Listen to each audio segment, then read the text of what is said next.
এটা এটা 12 নম্বর part. সোলের seat. তারপর বালা সৌনিয়নকে কল করে ওর সঙ্গে দেখা করতে আসতে বলে। আর সৌনিয়ন বালার সঙ্গে দেখা করতে আসে। আর বালা সৌনিয়নকে জড়িয়ে ধরে কাঁদতে লাগে আর বলে যে বালা ওদের সবাইকে মিস করছে আর বালার মা বালাকে মেরেছে। আর বালা সৌনিয়নকে ওর শরীরে আঘাতগুলো দেখায় আর সৌনিয়ন বালাকে সামলায়। তারপর পরদিন সৌনিয়ন জোর করে জাউইকে বালার বাড়ি নিয়ে যায় আর ওরা দেখে যে বালার মা বালাকে মারছে আর ওরা বালাকে বাঁচিয়ে বালার মাকে রুমে লক করে দেয়। তারপর বালার মা শান্ত হওয়ার পর বালা ওদেরকে বলে যে ওর মা মেন্টাল ইল, ও ওর মাকে ডাক্তার দেখিয়েছে আর ডাক্তার বলেছে যে ওর মাকে পুরোপুরি ঠিক করা সম্ভব নয়, ওষুধ দিয়ে শুধু ওনার ইলনেসকে কিছুক্ষণের জন্য কন্ট্রোল করা যাবে। আর ডাক্তার ওর মাকে মেন্টাল হসপিটালে অ্যাডমিট করার অ্যাডভাইস দিয়েছে, কিন্তু ও সেটা করছে না কারণ এক তো ওর কাছে ওর মাকে হসপিটালে অ্যাডমিট করার টাকা নেই আর দ্বিতীয়ত মেন্টাল হসপিটালে ইলেকট্রিক শক দেওয়া হয় আর ও চায় না যে ওর মা হসপিটালে এরকম ভাবে কষ্ট পাক। ও নিজের মায়ের খেয়াল রাখতে চায়, তাই ও ঠিক করেছে যে কালকেই ও ওর মাকে নিয়ে নিজেদের গ্রামে ফিরে যাবে আর ওখানেই থাকবে। আর জাউগি বালাকে সরি বলে বলে যে ও জানতো না যে ওর পরিবারের এরকম অবস্থা, নাহলে ও কখনোই বালার সঙ্গে এরকম ব্যবহার করতো না। তারপর জাউগি বালাকে নিজের মায়ের কাছে নিয়ে যায় আর নিজের মাকে সবকিছু বলে আর বালাও জাউগির মায়ের কাছে ক্ষমা চায় আর জাউগির মাও বালাকে সরি বলে। তারপর জাউগির মা বালাকে সেই এমপ্লয়ারের গ্রেভে নিয়ে যায় যে জব থেকে ফায়ার হওয়ার জন্য মারা গিয়েছিল আর বালা ওনার কাছেও ক্ষমা চায়। আর জাউগির মা বালাকে বলে যে উনি নিশ্চয়ই তোমাকে ক্ষমা করে দিয়েছে আর আসলে এইসব কিছুতে তোমার কোনো দোষ ছিল না। আমরা যদি কাজে ফাঁকি না মেরে ভালোভাবে কাজ করতাম তাহলে হয়তো আমাদের জব থেকে বের করা হতো না, তাই এইসবের জন্য নিজেকে দোষ দিও না। তারপর পরদিন বালা নিজের মাকে নিয়ে নিজেদের গ্রামে যেতে লাগে আর সৌনিয়ন জাউগির মা রুহান ওদেরকে সি অফ করতে আসে আর ওদেরকে কিছু গিফট আর বালাকে কিছু টাকা দেয় আর বালা ওদেরকে সবকিছুর জন্য থ্যাঙ্কস বলে ওর মাকে নিয়ে ওখানে চলে যায়। তারপর সৌনিয়ন আর জাউগি নিজেদের ইউনিভার্সিটির দিনগুলো মনে করে নিজেদের ইউনিভার্সিটির পার্কে যায় আর ওখানে ঘাসের উপর গিয়ে শোয়। আর সৌনিয়ন জাউগি জিজ্ঞাসা করে যে আমরা কি আবার আগের মতো বন্ধু হতে পারি? জাউগি বলে যে না, আমি সবকিছু ভুলে গিয়ে আবার আগের মতন হতে পারবো না। আর সৌনিয়ন বলে ঠিক আছে, তাহলে আমি আমাদের বন্ধুত্ব আবার শুরু থেকে শুরু করবো। তারপর পরদিন সবাই একসঙ্গে ব্রেকফাস্ট করতে লাগে আর সেখানে জ্যাকসন সবাইকে জ্ঞান দিতে লাগে যে কিভাবে ওরা একে অপরের সঙ্গে কথা বলে নিজেদের ঝামেলা মেটাতে পারে। আর সবাই ওর জ্ঞান না শুনতে চাওয়ার জন্য ওখানে উড়ে চলে যায়। তারপর জ্যাকসন অফিসে যাওয়ার জন্য নিজের গাড়ি বের করে আর ইয়ান্দিয়া জাউগি সৌনিয়ানও ওর গাড়িতে উঠে যায় আর জ্যাকসন আবার ওদের সবাইকে গাড়িতে ঝামেলা মেটানোর জ্ঞান দিতে লাগে। তাই তিনজনে হেডফোন পরে নেয় আর এরকম ভাবে একসঙ্গে থাকার জন্য ওদের ঝামেলা আস্তে আস্তে ঠিক হতে লাগে। অন্যদিকে জ্যাকসনের মা সিয়ানের বাবা জিম করছিল আর সিয়ানের বাবা ফ্যান কোম্পানির ক্রাইসিসের কথা জানতে পেরে জ্যাকসনের মাকে জিএম কোম্পানি আর ফ্যান কোম্পানির পার্টনারশিপের কথা বলে, কারণ সিয়ানের বাবা আর জ্যাকসনের বাবা বন্ধু ছিল আর জ্যাকসনের মা তাদের রাজি হয়ে যায়। তারপর জ্যাকসনের মা তার সেক্রেটারিকে গিয়ে বলে যে জিএম কোম্পানি ওদের সঙ্গে পার্টনারশিপ করার জন্য রাজি হয়ে গেছে, এতে আমাদের কোম্পানির প্রবলেম তাদের মিটে যাবে। তাই আমরা পরের মাসের প্রথম দিন প্রেসের সামনে আমাদের পার্টনারশিপের কথাটা অ্যানাউন্স করবো। আর জ্যাকসনের মা তার সেক্রেটারিকে সেদিনের জন্য কোম্পানির মিটিং হলে সব ব্যবস্থা করতে বলে। অন্যদিকে সিয়ার একরা হামিনকে জানায় যে ওরা পরের মাসের প্রথম দিনে একটা ইম্পর্টেন্ট কনফারেন্স মিটিং করবে আর সিয়ার একরা হামিনকে সেটার ব্যবস্থা করতে বলে। আর সৌনিয়ন আর জ্যাকসনকেও এদের একরা হামিনকে সাহায্য করতে বলে আর একরা হামিন সৌনিয়নকে জ্যাকসনের সঙ্গে মিলে তাড়াতাড়ি করে একটা 5 স্টার হোটেলে মিটিং হল খুঁজতে পারে যেটা গ্র্যান্ড আর লাক্সারিয়াস হবে কিন্তু সস্তাও হবে, কারণ ওদের কাছে রাখার সময় দূরেই কম আছে। তাই সৌনিয়ন জ্যাকসনকে গিয়ে সব বলে যে ডায়করা হামিন ওদেরকে 5 স্টার হোটেলে তাড়াতাড়ি করে একটা মিটিং হল খুঁজতে পেরেছে। তাই ওরা দুজনে মিলে অনেকগুলো 5 স্টার হোটেলে যায় কিন্তু কোনো সুইটেবল হল পায় না, কারণ সেগুলো আগে থেকে বুক করা থাকে, নয়তো বাজারের বাইরে হয়। তাই ওরা 4 স্টার হোটেলে গিয়েও হল খোঁজে কিন্তু কোনো হল পায় না।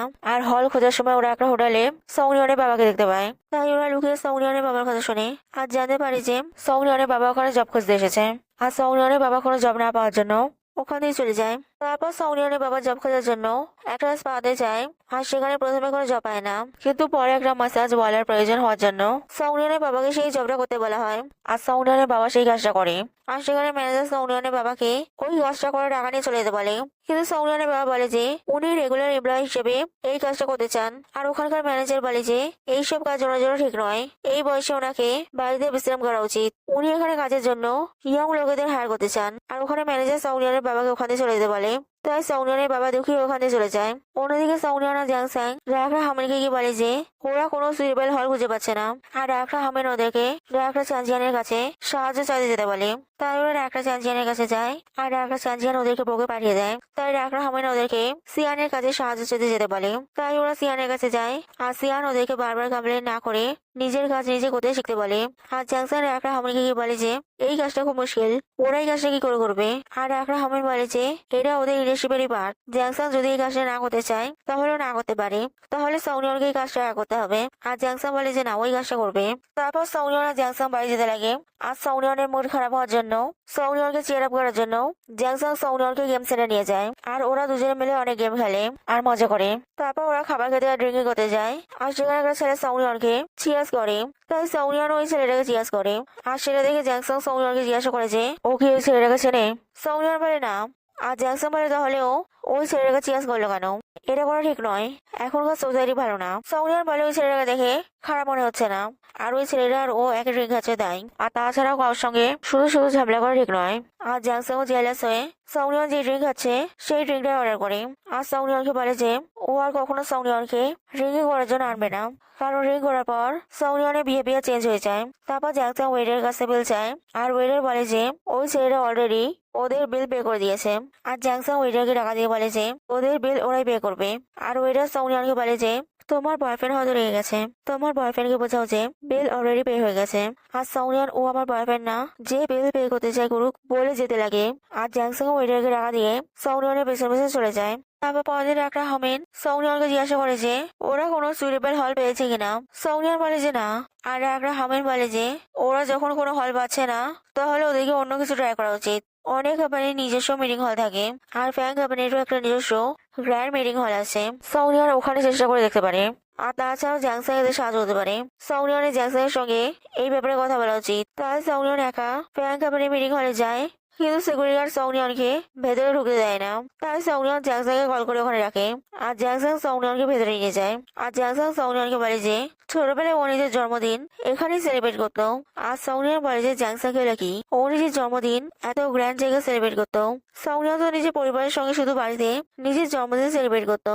আর জ্যাংসাং বলে যে সৌনিয়ন লাকি, জ্যাংসাং এর ছোটবেলার উইশ ছিল কি ও নিজের পরিবারের সঙ্গে নিজের জন্মদিন সেলিব্রেট করবে, কিন্তু বিজি থাকার জন্য ওরা কখনো জ্যাংসাংকে ভালোভাবে সময় দিতে পারেনি। তাই 10 বছর বয়সের পর থেকে জ্যাংসাং আর কখনো এখানে নিজের জন্মদিন সেলিব্রেট করেনি। আর সৌনিয়নের জায়গাটা পছন্দ হওয়ার জন্য জ্যাংসাং সৌনিয়নকে বলে যে সৌনিয়নের যখন এই মিটিং হলটা সুইটেবল মনে হচ্ছে তাহলে ও নিশ্চয়ই জেম কোম্পানির জন্য এই মিটিং হলটা বুক করবে। তারপর জ্যাংসাং নিজের মায়ের অফিসে নিজের মায়ের সঙ্গে দেখা করতে যায় আর বলে যে জেম কোম্পানি পরের মাসের প্রথম দিনে একটা কনফারেন্স মিটিং করছে, তার জন্য ফ্যাং কোম্পানির মিটিং হল ব্যবহার করতে চায়।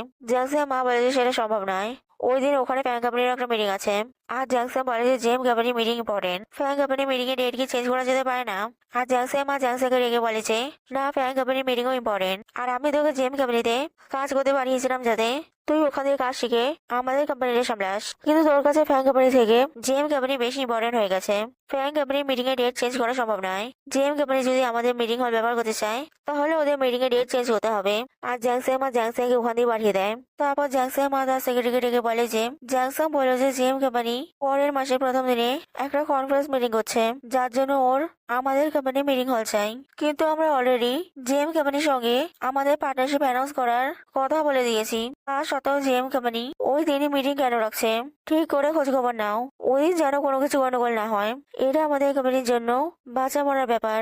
তারপর জ্যাংসাং তার মায়ের সেক্রেটারিকে একটা রেস্টুরেন্টে রেখে বলে যে পরের মাসের প্রথম দিনের মিটিংটা কি ফ্যাং কোম্পানির জন্য খুব ইম্পর্টেন্ট, ওই দিন জেম কোম্পানিরও একটা ইম্পর্টেন্ট মিটিং আছে, যার জন্য আমি ফ্যাং কোম্পানির মিটিং হল ব্যবহার করতে চাই, কিন্তু আমার মা তাদের না বলে দিয়েছে। তুমি তো না সেক্রেটারি, তুমি কি আমার এদের কোনো সাহায্য হতে পারবে? জ্যাংসাং মায়ের সেক্রেটারি বলে যে জ্যাংসাং মা কালকে মিটিং এর জন্য বাইরে যাচ্ছে। তখন জ্যাংসাং তার মায়ের অফিসে গিয়ে তার মায়ের নাম করে অন্য একটা সেক্রেটারি ফ্যাংকে ফ্যাং কোম্পানি মিটিং এর ডেট চেঞ্জ করতে বলতে পারে। মিটিং এর ডেট চেঞ্জ হয়ে গেলেই জেম কোম্পানি সেদিন ফ্যাং কোম্পানি মিটিং হল ব্যবহার করতে পারবে, আর বাকি সবকিছুর ব্যবস্থাও করে দেবে। আর তাছাড়াও ফ্যাং কোম্পানি মিটিং অত বেশি ইম্পর্টেন্ট নয়, মিটিং একদিন পিছিয়ে গেলে কোনো অসুবিধা হবে না। তারপর পরদিন জ্যাংসাং মা যাওয়ার পর জ্যাংসাং তার মায়ের অফিসে যায় আর সেক্রেটারি ফ্যাংকে তার মায়ের নাম করে ফ্যাং গ্রুপের মিটিং এর ডেট পরের মাসে দ্বিতীয় দিন করে দিতে বলে। আর সেক্রেটারি ফ্যাং বলে যে জ্যাংসাং মা যাওয়ার আগে তেমন কিছু বলে যায়নি, আর জ্যাংসাং বলে যে ওর মা ভুলে গিয়েছিল, তাই ওর মা ওকে অফিসে এটা ইনফর্ম করতে বলেছে। আর জ্যাংসাং মায়ের সেক্রেটারি কল করে ফোনে সেক্রেটারি ফ্যাংকে দেয়। আর সেক্রেটারি ফ্যাং জ্যাংসাং মায়ের সেক্রেটারির কাছ থেকে কনফার্ম করার পর ফ্যাং কোম্পানি মিটিং এর ডেট চেঞ্জ করে দেয়। তারপর জ্যাংসাং সৌনিয়নকে কল করে ডাকে আর সৌনিয়নকে নিয়ে ফ্যাং কোম্পানি মিটিং হল বুক করতে যায়। তারপর ওরা একটা হামিনকে গিয়ে বলে যে ওরা মিটিং হল বুক করে নিয়েছে, আর জ্যাংসাং এই সব কিছু ক্রেডিট সৌনিয়নকে দিয়ে দেয়। তারপর একটা হামিন ওদেরকে কনফারেন্স মিটিং এর গেস্ট লিস্ট দেয় আর ওদেরকে সবাইকে ইনভাইট করতে বলে।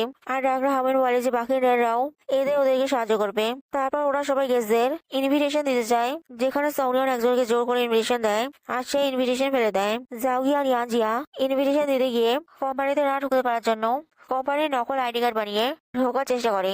আর সিকিউরিটি গার্ড সেটা বুঝতে পেরে ওদেরকে আটকে রাখে আর ওয়ার্নিং দিয়ে ছেড়ে দেয়। আর জ্যাংসাং ইনভিটেশন দেওয়ার জন্য অনেকক্ষণ অপেক্ষা করে, কিন্তু তাও গেস্টের সঙ্গে দেখা করতে পারে না। তাই কেউই গেস্টদের ইনভাইট করতে পারে না। আর এর কারণ ছিল কি, ওরা শুধুমাত্র ইন্ডিয়ান ছিল আর সবকার গেস্টই খুব হাই প্রোফাইল লোক ছিল, যার জন্য ওদের সঙ্গে কেউ দেখা করছিল না। If you like this video, then like it and subscribe this channel.